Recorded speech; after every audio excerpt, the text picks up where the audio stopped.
Hi friends, welcome back to our channel. எல்லாரும் எப்படி இருக்கீங்க? கண்டிப்பாக நல்லா இருப்பீங்க நம்புகிறேன். இன்றைக்கி நம்ம சேனலில் டே டு டே லைஃப்பில் நம்ம எல்லாருக்குமே ரொம்ப யூஸ்ஃபுல்லாக இருக்கக்கூடிய கிச்சன் டிப்ஸ் அண்ட் ட்ரிக்ஸ் தான் ஷேர் பண்ணியிருக்கேன். ஸோ வீடியோ இன்ட்ரெஸ்டிங்காக இருக்கும், ஸ்கிப் பண்ணாமல் ஃபுல்லாக பாருங்கள். அதுக்கு முன்னாடி நீங்கள் இப்போ தான் நம்ம சேனலை ஃபஸ்ட் டைம் பார்க்குறதா இருந்தால் இப்போவே சப்ஸ்கிரைப் பண்ணிக்கோங்க. கூட இருக்க பெல் சிம்பிளை கிளிக் பண்ணிக்கோங்க. இப்போ வாங்க வீடியோக்குள்ளே போகலாம். ஃபர்ஸ்ட் இப்போ என்னென்னு பார்க்கலாம். நம்ம வீட்டில் இந்த மாதிரி நிறைய பென்லாம் யூஸ் பண்ணிவிட்டு தூக்கி போட்டுருவோம். அதை வந்து சூப்பரான ஒரு ஆர்கனைசராக நீங்கள் யூஸ் பண்ணிக்கலாம். அதே மாதிரி இந்த மாதிரி தெர்மாமீட்டர்லாம் யூஸ் பண்ணும்போது அதுக்கு வந்து ஒரு ஆர்கனைசர் மாதிரி கொடுத்துருப்பாங்க. சப்போஸ் தெர்மாமீட்டர் ஒர்க் ஆகலை அப்படின்னா அதை தூக்கி போட்டுட்டு அந்த ஆர்கனைசர் வந்து எடுத்து வச்சுக்கோங்க. இது ரெண்டுத்தையும் வந்து நீங்கள் சூப்பரான டிப்ஸ்க்கு வந்து நீங்கள் யூஸ் பண்ணிக்கலாம். அது என்னென்னு பார்க்கலாம். நம்ம வீட்டில் வந்து குட்டி குட்டி சேஃப்டி பின்ஸு ஸ்லைட்லாம் வச்சுருப்போம் இல்லையா? நம்ம எங்கேயாவது ட்ராவல் பண்ணும்போது அதை வந்து அப்படியே போட்டு எடுத்துகிட்டு போகிறதுக்கு பதிலாக இந்த மாதிரி ஆர்கனைசரில் போட்டு எடுத்துகிட்டு போனீங்கன்னா ரொம்பவே வந்து சேஃப்டியாக இருக்கும். நீங்கள் ஒர்க்கிங் உமனாக இருக்கீங்கன்னா கண்டிப்பாக இந்த மாதிரி சேஃப்டி பின் ஸ்லைட்லாம் தேவைப்படும். ஸோ இந்த மாதிரி ஒரு ஆர்கனைசரில் போட்டு உங்கள் பேக்கில் வச்சுக்கிட்டிங்கன்னா எடுத்து யூஸ் பண்ணுறதுக்கு ஈஸியாக இருக்கும். இல்லை நம்ம வந்து நார்மலாகவே ட்ரெஸ்ஸிங் டேபிளில் அங்கங்கே ஸ்டோர் பண்ணி வைக்கும்போது மிஸ் ஆகும். ஸோ அதுக்கு கூட நீங்கள் இந்த மாதிரி ஸ்டோர் பண்ணி வச்சுக்கலாம். அந்த பெனில் வந்து நம்ம ஊசி தைக்கிற நூல்லாம் இருக்கும் இல்லையா? அந்த ஊசியை வந்து நீங்கள் போட்டு க்ளோஸ் பண்ணி வச்சுக்கலாம். இந்த மாதிரி வைக்கும்போது உங்களுக்கு மிஸ் ஆகிறதுக்கும் சான்ஸ் இல்லை. ட்ராவல் பண்ணும்போதும் ஈஸி டு கேரியாக இருக்கும் உங்களுக்கு. ஸோ கண்டிப்பாக இந்த டிப் பிடிச்சிருந்துச்சுன்னா இந்த வீடியோக்கு ஒரு லைக் கொடுங்க. அடுத்த டிப் என்னன்னு பார்க்கலாம். நம்ம வீட்டில் இந்த மாதிரி நிறைய கிளிப்ஸு கிளச்சஸ்லாம் வச்சுருப்போம். ஆனால் அதை எடுத்து யூஸ் பண்ணும்போது பார்த்திங்கன்னா ஒன்று கூட இருக்காது. எங்கே தான் போகுதுன்னே உங்களுக்கு தெரியாது, மிஸ் ஆயிரும். ஸோ இதுக்கு வந்து நிறைய ஆர்கனைசர் வந்து இப்போல்லாம் ஆன்லைனில் வந்து சேல் பண்ணுறாங்க. பட் வீட்டில் இருக்கக்கூடிய திங்ஸை வச்சே நீங்களே வந்து ஒரு சூப்பரான ஆர்கனைசர் வந்து பார்த்திங்கன்னா ரெடி பண்ணிடலாம். அதுக்கு வந்து நம்மளுக்கு பேங்கிள் தான் தேவை. நீங்கள் யூஸ் பண்ணாத பழைய பேங்கிள் இருந்துச்சுன்னா எடுத்துக்கோங்க. இந்த பேங்கிளில் இந்த மாதிரி சேஃப்டி பின் போட்டு மாட்டி விட்டுக்கோங்க. சப்போஸ் உங்களுக்கு சேஃப்டி பின் போட இஷ்டம் இல்லைன்னா செல்லோ டைப் போட்டு அதை டைப் பண்ணிக்கலாம். இல்லைனா சின்ன சின்ன த்ரெட்டை வச்சு கூட நீங்கள் இந்த மாதிரி டைப் பண்ணிக்கலாம். இந்த மாதிரி டைப் பண்ணிவிட்டு இதை எங்கே வேணாலும் நீங்கள் ஈஸியாக வந்து ஆர்கனைஸ் பண்ணி வச்சுக்கலாம். இதில் நீங்கள் யூஸ் பண்ணுற டிக்டாக் கிளிப்ஸு, குட்டி குட்டி கிளிப்ஸு, பசங்களோட கிளிப்ஸு, இந்த மாதிரி ஏர் கிளிப்பு, கிளச்சஸ்ஸு எல்லாத்தையும் வந்து நீங்கள் மாட்டி வச்சுக்கிட்டு உங்கள் வார்ட்ரோப்குள்ளே, ட்ரெஸ்ஸிங் டேபிள்குள்ளே இல்லையா ஒரு வாலு கொட்டிட்டு அதில் கூட நீங்கள் மாட்டி வச்சுக்கலாம். மாட்டி வச்சுட்டு நீங்கள் ஆர்கனைஸ் பண்ணிங்கன்னா ஈஸியாக இருக்கும் எடுத்து யூஸ் பண்ணுறதுக்கு. திருப்பி நம்மளும் இதுலேயே வந்து அதை மாட்டி வச்சிரும். ஸோ உங்களுக்கு எந்த ஒரு கிளிப்பும் வந்து பார்த்திங்கன்னா மிஸ் ஆகாது. பார்க்குறதுக்கும் ரொம்பவே வந்து பார்த்திங்கன்னா க்யூட்டாக இருக்கும். ஸோ வேஸ்ட்டாக இருக்கக்கூடிய பேங்கில் வச்சு நீங்களே சூப்பரான ஒரு ஆர்கனைசர் வந்து ரெடி பண்ணிடலாம். ட்ரை பண்ணி பாருங்கள். அடுத்த டிப் என்னென்னு பார்க்கலாம். நம்ம வீட்டில் நிறைய டீ ஃபில்டர்ஸ்லாம் வந்து பழசாயிடுச்சுன்னா தூக்கி போட்டுருவோம். அதை தூக்கி போடாமல் என்னென்ன விஷயத்துக்கெலாம் ரீயூஸ் பண்ணிக்கலான்ற ஒரு சின்ன டிப்ஸ் தான் நான் ஷேர் பண்ணியிருக்கேன். ஆல்ரெடி இந்த டிப்ஸ் வந்து நான் ஒரு ஃபுல் வீடியோவாக வந்து போட்டிருக்கேன். நிறைய பேருக்கு தெரியாமல் இருக்கிறவங்களுக்காக இதில் ஒரு 2-3 டிப்ஸ் மட்டும் ஷேர் பண்ணியிருக்கேன். ஸோ நம்ம கிச்சனோட சிங்க்கில் வந்து நம்ம டெய்லி வந்து ஃபுட் பார்ட்டிகல்ஸு, காய், அரிசி இதெல்லாம் வாஷ் பண்ணுவோம். அந்த எல்லா ஃபுட் பார்ட்டிகல்ஸும் என்ன தான் ஃபில்டர் இருந்தாலுமே மைன்யூட்டாக இருக்கக்கூடிய ஃபுட் பார்ட்டிகல்ஸ்லாம் அந்த கேப்பில் வந்து பார்த்திங்கன்னா போய் ட்ரைனேஜ் பைப் லைனில் வந்து செட்டில் ஆயிரும். அதனால் உங்களுக்கு பைப் லைன் வந்து பிளாக்கேஜ் ஆகும். ஸோ இந்த மாதிரி நம்ம அதில் இருக்கக்கூடிய அழுக்கெல்லாம் கையில் தான் எடுத்து டஸ்ட்பினில் போடுற மாதிரி இருக்கும். அதுக்கு பதிலாக இந்த மாதிரி ஒரு டீ ஃபில்டரை வந்து நீங்கள் வச்சு விட்டுருங்க. இந்த மாதிரி வச்சு விட்டுட்டிங்கன்னா இந்த ஃபில்டரில் எல்லா ஃபுட் பார்ட்டிகல்ஸும் கலெக்ட் ஆயிரும்.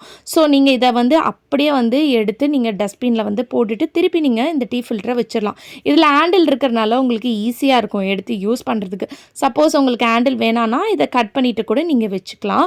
நீங்கள் எவ்வளோ மைன்யூட்டான ஃபுட் பார்ட்டிகல்ஸ் வாஷ் பண்ணாலுமே உங்களுக்கு அந்த சிங்க் பைப் லைனில் போய் பிளாக் ஆகிறதுக்கு சான்ஸே கிடையாது. இந்த ஃபில்டரில் வந்து எல்லாமே வந்து பார்த்திங்கன்னா கலெக்ட் ஆகிடும். ட்ரை பண்ணி பாருங்கள். அதே மாதிரி நெக்ஸ்ட் இப்போ என்னென்னு பார்க்கலாம். நம்ம கருவேப்பிலலாம் சட்னி தாளிக்கிறதுக்கு கொஞ்சமாக வாஷ் பண்ணுறோம் அப்படின்னா, இல்லை நம்ம அரிசி பருப்புலாம் கூட வாஷ் பண்ணும்போது அப்படியே வந்து நம்ம சிங்கில் வச்சு கையில் வச்சு வாஷ் பண்ணுவோம் இல்லையா? வாஷ் பண்ணும்போது அது எல்லாமே வந்து பார்த்திங்கன்னா அப்படியே போய் அந்த சிங்கோட ஹோல்ஸில் போய் செட்டில் ஆயிரும். அதுக்கு இந்த மாதிரி ஒரு டீ ஃபில்டர் வந்து யூஸ் பண்ணிக்கலாம். இந்த மாதிரி பெரிய ஃபில்டர்ஸ் கூட நம்ம வச்சுருப்போம். அந்த ஃபில்டரில் வந்து நீங்கள் ஊற்றினீங்கன்னா அந்த தண்ணியெல்லாம் கீழே வந்து ட்ரெயின் ஆயிரும். உங்களுக்கு ஃபுட் பார்ட்டிகல்ஸ் மேலே கலெக்ட் ஆயிரும். ட்ரை பண்ணி பாருங்கள். அடுத்த டிப் என்னென்னு பார்க்கலாம். நம்ம பசங்களுக்கு பால், காஃபி இந்த மாதிரிலாம் கலக்கிட்டு சூடாக இருக்குன்னு குடிங்கன்னு சொல்லிட்டு வச்சுட்டு நம்ம போய் நம்ம வேலையை பார்க்கும்போது அதில் ஏதாவது பூச்சிலாம் விழுந்துருமோ அப்படின்னு சொல்லிட்டு கொஞ்சம் பயமாக இருக்கும் இல்லையா? அப்படியே வந்து நம்ம வச்சிடறனால. ஸோ இதை வந்து அப்படியே வைக்கணும். பட் சூடா ஆறணும். ஆனால் அதில் எதுவுமே பூச்சிலாம் விழாமல் இருக்கணும்னா இந்த மாதிரி ஒரு ஃபில்டரை வந்து கவர் பண்ணி வச்சுருங்க. இந்த மாதிரி கவர் பண்ணுறனால அந்த ஹோல்ஸ்லாம் கேப் இருக்கறனால உங்களுக்கு பாலும் வந்து பார்த்திங்கன்னா ஆறிரும். அதே சமயத்தில் அதில் எந்த ஒரு பூச்சியோ எதுவுமே வந்து பார்த்திங்கன்னா போய் விழாது. பாலும் வந்து கொஞ்சம் நல்லா சூடாக வந்து இருக்கும். குடிக்கிற அளவுக்கு சூடு வந்து பார்த்திங்கன்னா இருக்கும். ட்ரை பண்ணி பாருங்கள். அடுத்த டிப் என்னன்னு பார்க்கலாம். நம்ம யூஸ் பண்ணுற gold covering jewelleries, bangle, earring, necklace எதா இருந்தாலும் இந்த டிப்பை ஃபாலோ பண்ணிக்கோங்க.